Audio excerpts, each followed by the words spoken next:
पढ़ने जा रहे हैं बेटा किंगडम मोनेरा। क्या बेटा? किंगडम मोनेरा, जिसके बेटा सोल मेंबर कौन है? बैक्टीरिया। तो बेटा किंगडम मोनेरा के मेन मेंबर कौन है? बैक्टीरिया। बैक्टीरिया क्या होते हैं भैया? मोस्ट अबंडेंट माइक्रो ऑर्गेनिज्म है इस दुनिया में सबसे ज्यादा पाए जाने वाला माइक्रो ऑर्गेनिज्म। माइक्रो मतलब जिसे सिर्फ माइक्रोस्कोप में देखा जा सके, जिसका साइज इतना छोटा हो कि देखा ना जा सके आंखों से। मोस्ट एक्सटेंसिव मेटाबॉलिज्म, मतलब भैया मेटाबॉलिज्म में भी बड़ा डिफरेंस है। कोई तो हेटेरोट्रॉप है और कोई ऑटोट्रॉप है। और जो हेटेरोट्रॉप है वो भी कैसा है? या तो सैप्रोफाइट है या पैरासाइट है। होरोजिक न्यूट्रिशन नहीं है इसके अंदर जो खाना ले और खाना खा ले। ये तो या तो पैरासाइट मिलेगा किसी के ऊपर या कहीं सड़ी गली चीजों पे भरा हुआ सैप्रोफाइट मिलेगा। ठीक है, न्यूट्रिशन का मैंने तुम्हें बता दिया। ऑटोट्रॉप भी हो सकता है और हेटेरोट्रॉप भी हो सकता है।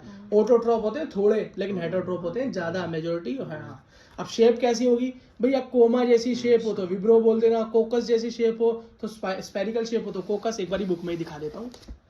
ये देखो, गोल शेप हो तो कोकस, ठीक है, रॉड शेप हो तो बेसिली, स्पाइरल जैसी शेप हो तो स्पाइरिलना, और बेटा विब्रो मतलब कोमा शेप हो तो विब्रियो बोल देते हैं। जैसे तुमने एक बेटा नाम सुना होगा स्ट्रेप्टोकोकस निमोनी, निमोनिया का बैक्टीरिया।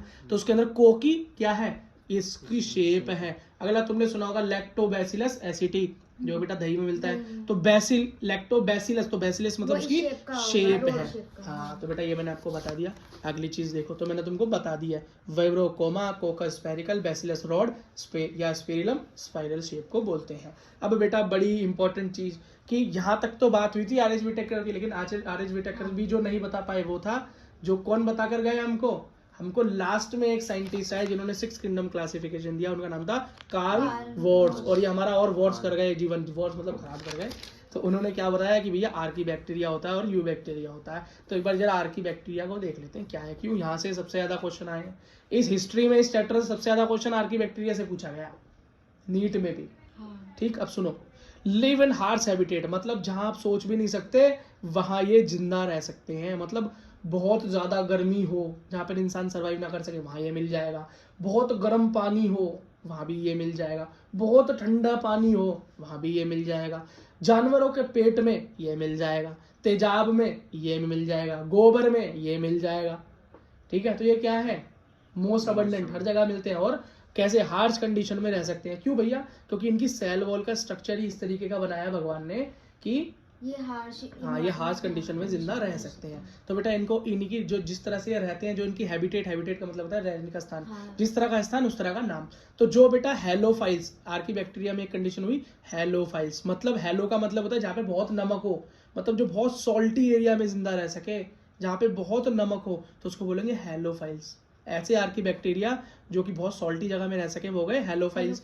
जो बेटा बहुत गर्म जगह में रह सके, हॉट स्प्रिंग में रह सके, बिल्कुल गर्म पानी में भी जिंदा रह सके, वो है thermo acidophiles. Thermo acidophile, thermo मतलब हीट, ठीक है। हाँ, thermo acidophile live in hot spring.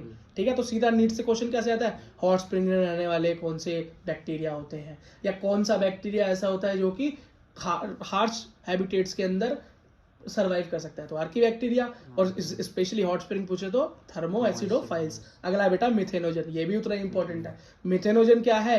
जो कि बेटा मीथेन गैस बनाने में मदद करता है। और मीथेन गैस तो भैया हमें गोबर से मिलती है। किससे मिलती है? गोबर से मिलती है, या हमें मार्शी एरिया से मिलती है, कीचड़ विचड़ वाली जगहों के अंदर इकट्ठा करके वो मीथेन बनाई जाती है। तो बेटा ये हमें क्या मिल सकता है? रूमिनेंट गट, मतलब घास खाने वाले जानवरों के पेट में मिलता है। और ये क्या करता है? बायोगैस या मीथेन गैस, कोई बायोगैस बोलते हैं, बनाने में मदद करता है। किसमें? गोबर से। बात समझ में आ गई? ठीक है बेटा, अगला क्या है? साइनोबैक्टीरिया। क्या? साइनोबैक्टीरिया। और साइनोबैक्टीरिया का ही एक एग्जांपल या दूसरा उसका नाम है ब्लू ग्रीन एल्गी। इसे कैसे याद कर लो? इसे यहाँ से करते हो 2 2 जा 4 होता है ना, ऐसे याद कर लो, A फॉर एप्पल की तरह। अगर मैं साइनोबैक्टीरिया बोलूं तो तुम ब्लू ग्रीन एल्गी समझ लेना। ब्लू ग्रीन एल्गी समझ लेना। क्यों बेटा? इसका रंग ही होता है ब्लू और ग्रीन। क्या होता है बेटा? ये देखो blue green algae, green colour की दिखाई दे रही है, ब्लू ब्लू इसके अंदर बेटा कुछ स्ट्रक्चर्स हैं। अब मैं बताऊंगा इनका काम क्या होता है। तो ब्लू ग्रीन एल्गी का चित्र दिखा लिया आपने, रंग भी देख लिया इसका, इसलिए इसका नाम होता है। बेटा इसके 2 एग्जाम्पल हैं। क्या? 2 एग्जाम्पल हैं। एग्जाम्पल बेटा पहली बार पढ़ने वाले बच्चों के लिए अजीब है, पहले जो पढ़ चुके हैं उनके लिए सिर्फ याद करने की दिक्कत है। तो नोस्टॉक और एनाबीना, नोस्टॉक और एनाबीना। ब्लू ग्रीन एल्गी का एग्जांपल कैसे याद करोगे? नोस्टॉक और एनाबीना। रट डालो इसको, क्या करो? रट डालो। ठीक है, अच्छा बेटा साइनोबैक्टीरिया के थोड़े कैरेक्टर देख लो। एक तो ये फोटोसिंथेटिक होता है, क्यों? ग्रीन कलर दिखाई दे रहा है ना, तो ग्रीन कलर मतलब क्लोरोफिल ए प्रेजेंट है इसके अंदर, इसका मतलब ये हायर प्लांट्स की तरह फोटोसिंथेसिस करके काम अपना चला सकता है अगर ये ऑटोट्रॉप हो। यूनिसेल्युलर होता है तो बेटा ये तो सोचने की बात ही नहीं है, मोनेरा तो वैसे ही यूनिसेल्युलर होता ही है। अगला क्या है, इनके ऊपर जिलेटिनस शीथ होती है। शीथ मतलब बेटा एक जिलेटिन की ये कवरिंग है इसके ऊपर, क्या है जो इसे प्रोटेक्ट करती है, जिलेटिन। तो ये पूछ लेते हैं कि ये शीथ जो है ब्लू ग्रीन एल्गी के ऊपर ये किस चीज की बनी हुई है, तो हम बोलेंगे जिलेटिन की बनी हुई है। ठीक है, अच्छा ये तुम्हें कहाँ मिलेगा, ये बेटा पानी के अंदर तुम्हें बुलबुले फुलाते हुए मिल जाएगा।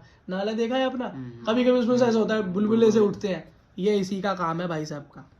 अगला, हाँ ब्लू ग्रीन एल्गी का। अगला फिक्स मतलब एल्गल ब्लूम, वो सॉरी अगर हम बोलोगे वाटर के अंदर ब्लूम, वाटर में झाग निकालता है एकदम से, वो बेटा यही काम करता है, बड़ी गंदे गंदे पानी में निकालता है, साफ पानी में नहीं। मैं भैया मैंने पानी डाला मग्गे से, बाल्टी में झाग बन गए, ब्लू ग्रीन एल्गी है वहाँ नहीं है। ठीक है, अगला देखो फिक्स एटमॉस्फेरिक नाइट्रोजन, बहुत इंपॉर्टेंट है।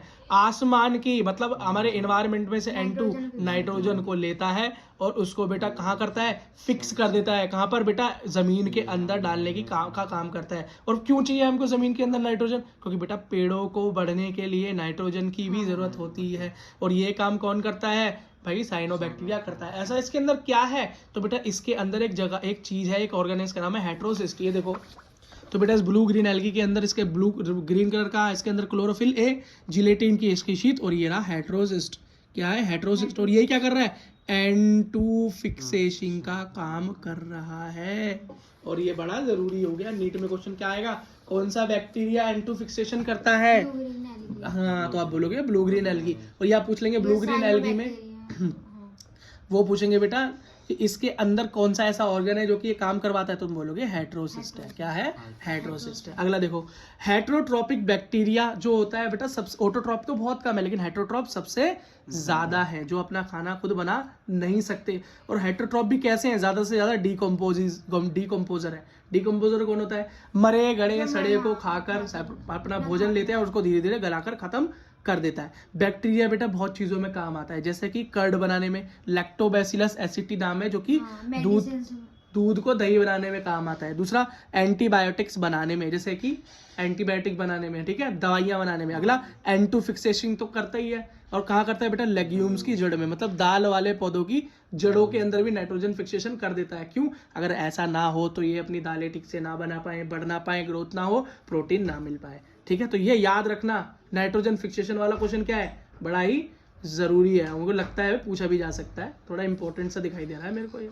अगला देखो सम कॉमन बैक्टीरियल डिसीज, बेटा कुछ ऐसी बीमारियां हैं जो कि बैक्टीरिया फैलाते हैं, जैसे कि टिटनेस है, ठीक है, जैसे टाइफाइड है, जैसे कोलेरा है, सिट्रस कैंकर। ये बड़ा इंपॉर्टेंट है, क्यों, क्योंकि बेटा बच्चों को कोलेरा, टाइफाइड, टेटनस ये सब तो दिखाई देता है, नॉर्मल सुनते हैं, लेकिन प्लांट की बीमारियां हम सुनते हैं कभी नहीं सुनते ना। तो प्लांट के अंदर भी एक बीमारी होती है, उसको सिट्रस कैंकर बोलते हैं, प्लांट के अंदर होती है सिट्रस कैंकर। याद कर लेना, पूछ सकता है बैक्टीरिया कौन सी बीमारी फैलाता है प्लांट्स में, सिट्रस कैंकर। बेटा वैसे आगे हम 12th क्लास में बहुत कुछ पढ़ने वाले हैं, पर 11th क्लास के लिए इतना ही है। रिप्रोडक्शन इन बैक्टीरिया, भैया ये बैक्टीरिया रिप्रोडक्शन कैसे करते हैं, अपनी संख्या कैसे बढ़ाते हैं, तो भाई मेनली फीजन करते हैं। फीजन का मतलब क्या है, 1 से 2, 2 से 3, 3 से 4, या मल्टी बढ़ जाते हैं, 1 से 10, 1 से 15, 1 से 20, इस तरीके से बेटा ये डिवाइड करते हैं। तो फीजन का मतलब होता है टूटना। अगला देखो बेटा स्पोर फॉर्मेशन करते हैं, स्पोर्स बनाते हैं। क्या स्पोर्स बनाते हैं, जो कि बेटा क्या होता है, वाटर करंट या एयर करंट से इधर उधर जाते हैं और फेवरेबल कंडीशन में बैठकर दोबारा जर्मिनेट हो जाते हैं। सेक्सुअल रिप्रोडक्शन अगर ये कोई करता हुआ मिलेगा, वैसे बहुत कम मिलते हैं, अगर मिलेगा तो क्या करेगा भैया, बड़ी ही पुरानी टेक्निक है, ये DNA ट्रांसफर करते हैं एक बैक्टीरिया से दूसरे बैक्टीरिया के अंदर, और इस तरीके से सेक्सुअल रिप्रोडक्शन कर सकते हैं। आपकी NCERT में एक चित्र भी बना हुआ है, ये रहा, देखो बेटा, ये देखो ये, हाँ एक तो ये डिवाइडेशन का है, क्या देखो 1 से 2 बन रहे हैं, देखो 1 से 2 बैक्टीरिया तैयार हो रहा है। ठीक है, अब बेटा लास्ट बैक्टीरिया के अंदर किंगडम मोनेरा के अंदर बेटा बस एक ही इंपॉर्टेंट चीज बचती है, वो है बेटा माइकोप्लाज्मा। माइकोप्लाज्मा क्या है, इस दुनिया की सबसे छोटी सेल भी बेटा, सेल खुद ही इतनी छोटी होती है, लेकिन जो सबसे छोटी होती है वो बेटा माइकोप्लाज्मा कहलाती है। 9th क्लास में थोड़ा सा हिंट इसके बारे में है, माइकोप्लाज्मा के बारे में, दुनिया की सबसे छोटी सेल। ठीक है, अच्छा इसके अंदर कोई सेल वॉल नहीं होती, इसके अंदर कोई सेल वॉल सेल वॉल नहीं होती, ठीक है। ये सबसे स्मॉलेस्ट लिविंग सेल है, सबको पता है, मैंने बता दिया। ये बेटा बिना ऑक्सीजन के भी जिंदा रह सकती है, ये भी इंपॉर्टेंट बात है। Mycoplasma can survive without oxygen, बिना ऑक्सीजन के। मैनी आर पैथोजन, पैथोजन मतलब बीमारी फैलाने का काम करते हैं। माइकोप्लाज्मा के बारे में ये 4 पॉइंट याद करने हैं, बड़े इंपॉर्टेंट है, ठीक है बेटा।